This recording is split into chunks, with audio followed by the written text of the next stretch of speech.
রনি, আমার একটু অসুস্থ লাগছে, মাথাটা টিপে দাও। সে আমার মাথা টিপোতে শুরু করলো, কিন্তু আমি বললাম, তুমি আমার একমাত্র ভরসা। আমি জানি এটা ঠিক নয়, কিন্তু দয়া করে আমার অবস্থাটা বুঝতে চেষ্টা করো। দেবরজি বলল, ঠিক আছে ভাবি, তুমি যা বলবে আমি তাই করব। এরপর রনি আমাকে, আমি প্রিয়া, আমি এক সুন্দরী মেয়ে এবং আমার বিয়ের বয়স মাত্র 10 মাস। বিয়ের পর আমি আরও বেশি আকর্ষণীয় হয়ে উঠি, কিন্তু এত সুন্দর হয়েও কোনো লাভ ছিল না, কারণ আমার স্বামী আমার কাছ থেকে দূরে থাকত। আমি আমার শ্বশুরবাড়িতে থাকি, আর আমার স্বামী একটি ব্যাংকে চাকরি করে। সে মাসে একবার আমার সঙ্গে দেখা করতে আসে, আবার কোনো কোনো মাসে আসে না, কারণ আমার শ্বশুরবাড়ি গ্রামে, আর তাকে শহরে থাকতে হয়। শ্বশুরবাড়িতে আমার সাথে আছেন আমার শাশুড়ি, শ্বশুর এবং আমার দেবর রনি। রনি দ্বাদশ শ্রেণী পাশ করেছে এবং ২০ বছর বয়সী। আমরা একসঙ্গে সময় কাটাই এবং একে অপরকে নিয়ে হাসি ঠাট্টা করি। স্বামী না থাকার কারণে তার সাথেই আমি বেশি সময় কাটাই। একসময় আমার তার প্রতি একটা আলাদা ভালোবাসা জন্মে। তোমরা আমার গল্পগুলো শোনো, কিন্তু সাবস্ক্রাইবই করো না। যদি গল্পগুলো ভালো লাগে তাহলে দয়া করে ভিডিওটি লাইক, শেয়ার আর চ্যানেলটি সাবস্ক্রাইবই করো। আর কী ধরনের গল্প শুনতে চাও কমেন্টে জানাও। রনির সাথে আমার সম্পর্ক বেশ বন্ধুত্বপূর্ণ। আমি তাকে দেবরজি বলে ডাকতে ভালোবাসি এবং সে আমাকে দিদি বলে ডাকে। যখনই আমরা একসাথে থাকি আমাদের মধ্যে এক ধরনের সম্পর্ক তৈরি হয়। আমার শাশুড়ি প্রায় অসুস্থ থাকেন, তাই তাকে ঘরে বিশ্রাম নিতে হয়। আর আমার স্বামী সুমন যখন ছুটি পায় না, তখন আমার মনের মধ্যে এক ধরনের খালি খালি অনুভূতি কাজ করে, কারণ আমি সবেমাত্র ২৬ বছর বয়স। রাতে আমি ঘুমোতে পারতাম না। আমার স্বামীর কথা বেশ মনে হতো, কিন্তু কিছু করে ছিল না, কারণ স্বামীকে বাইরে জব করতেই হতো।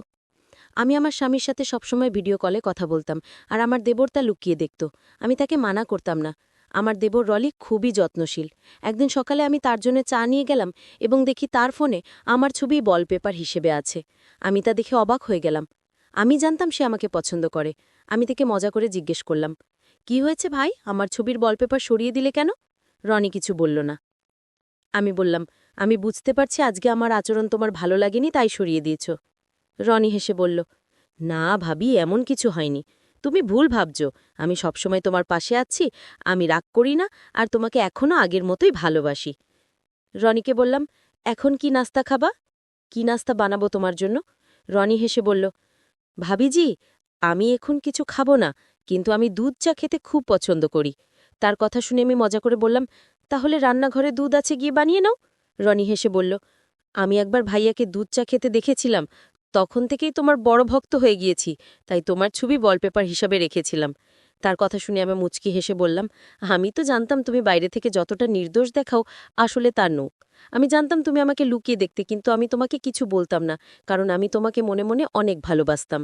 রনির সাথে কথা বলতে বলতে কখন ঘুমিয়ে পড়েছিলাম বুঝতেই পারিনি, কারণ আমি জ্বরের ওষুধ খেয়েছিলাম। সারা রাত রনি আমার ঘরে আমার সাথে ছিল। সকালে উঠে দেখি রনি চা বানিয়ে শাশুড়িকে দিয়েছে এবং আমার জন্য এনেছে। আমি রনিকে বললাম, এর কোনো দরকার ছিল না, আমি এখন ভালো আছি, নিজেই সবকিছু করতে পারতাম। রনি বলল, ভাবি, আজ তুমি বিশ্রাম নাও, আমি সবকিছু সামলে নেব। তোমার জ্বর এখনও ভালো হয়নি। তবু আমি তার কথা না শুনে আমরা একসাথে রান্না করলাম। শাশুড়িমা বাইরে বসেছিলেন, যাতে রাস্তা দিয়ে যাওয়া লোকজনের সাথে দেখা হয় আর গল্প করতে পারে, কারণ তার বয়স হয়েছে অনেক। আমি আর রনি তখন বাড়িতে একা ছিলাম। আমরা লুডো খেলছিলাম। খেলতে খেলতে আমি রনিকে জিজ্ঞেস করলাম, তুমি রাতের বেলা দুধ চা খাওয়ার কথা বলেছিলে, তুমি কি খেয়েছিলে নাকি মজা করছিলে সত্যি? রনি প্রথমে কিছুটা থমকে গেল, কিন্তু পরে বলল, ভাবি, আমি সত্যি বলেছি, আমি যা চাই তুমি তা বোঝার চেষ্টা করো। রনি আমাকে অনেক কিছু বোঝাতে চাইছিল, আর আমিও তাকে অনেক কিছু বোঝাতে চাইছিলাম, কিন্তু কেউ কিছু বলতে পারছিলাম না। আমি জানি এটা ভুল, এবং আমারও মনে হচ্ছে কাল রাত থেকে আমি যা ভাবছি তা ঠিক নয়। আমি বুঝতে পারছি যে হ্যাঁ বললে ভুল হবে। ভাবি, তুমি তখন ওষুধ খেয়ে ঘুমাচ্ছিলে, আর আমি সারা রাত ভেবে কাটিয়েছি তোমার পাশে। আমরা যা করতে যাচ্ছি তা আমাদের সম্পর্ককে ধ্বংস করতে পারে, আর ভাই ভাইয়ের সঙ্গে বিশ্বাসঘাতকতা হবে। যদি ভাই জানতে পারে, তাহলে আমাদের ভুলের জন্যে দুটি পরিবারই ভেঙে যেতে পারে। রনি যখন এসব বলছিল আমার মুখটা একেবারে মলিন হয়ে গেল, আর চোখে জল চলে এলো, কারণ আমার স্বামীর অনুপস্থিতিতে আমি আমার দেবরের সাথে অনেক ঘনিষ্ঠ হয়ে গেছিলাম। তাকে আমি মনে মনে অনেক ভালোবেসে ফেলেছিলাম। আমার কান্না দেখে রনিও সাথে সাথে চুপ হয়ে গেল এবং বলল, ভাবি, কাঁদছ কেন? আমি বোকা ছিলাম যে তোমাকে এসব বললাম। এরপর সে মাপ চাওয়া শুরু করল। সরি ভাবি, আমি কি বললাম জানি না, কিন্তু আমার কান্না থামছিল না। রনি বলল, ঠিক আছে ভাবি, তুমি যা বলবে আমি তাই করব। আমি জানি তুমি আমাকে অনেক ভালোবেসে ফেলেছ। আমি আর কিচ্ছু বলবো না, তুমি শুধু শান্ত হও, তোমাকে আর কাঁদাবো না। আমি আর সহ্য করতে না পেরে কাঁদতে কাঁদতে রনিকে রাগে গালমন্দ করতে লাগলাম। কাল তোমাকে কষ্ট দিয়েছি বলে মাপ চাইতে এসেছি, কিন্তু তুমি কি আমার অনুভূতি বোঝার চেষ্টা করেছ? তোমার কাছে ক্ষমা চাওয়া উচিত। রনিরও চোখে জল চলে এলো আর সে আমাকে শান্ত করার চেষ্টা করছিল। তারপর আমি ধীরে ধীরে স্বাভাবিক হয়ে এলাম এবং রনিকে বললাম, আজকের পর আর কোনো অভিযোগ থাকবে না। আমি সত্যি বলছি, আমার মনে কোনো খারাপ কিছু নেই, কিন্তু তুমি তো জানো আমাদের সতর্ক থাকতে হবে রনি। আমরা আগের মতোই থাকব। এই কদিনে আমার কি যে হয়েছে নিজেকে ঠিকভাবে কন্ট্রোল করতে পারছিলাম না। রনি আমাকে কিছু বলছিল না, শুধু বলছিল, ভাবিজি সব ঠিক আছে, আমি তোমার কথা বুঝতে পারছি আর তোমাকে বেশি চিন্তা দরকার নেই, এসব কথা সব আমাদের মধ্যেই থাকবে। তার এই কথাগুলো আমাকে একটু শান্ত করল।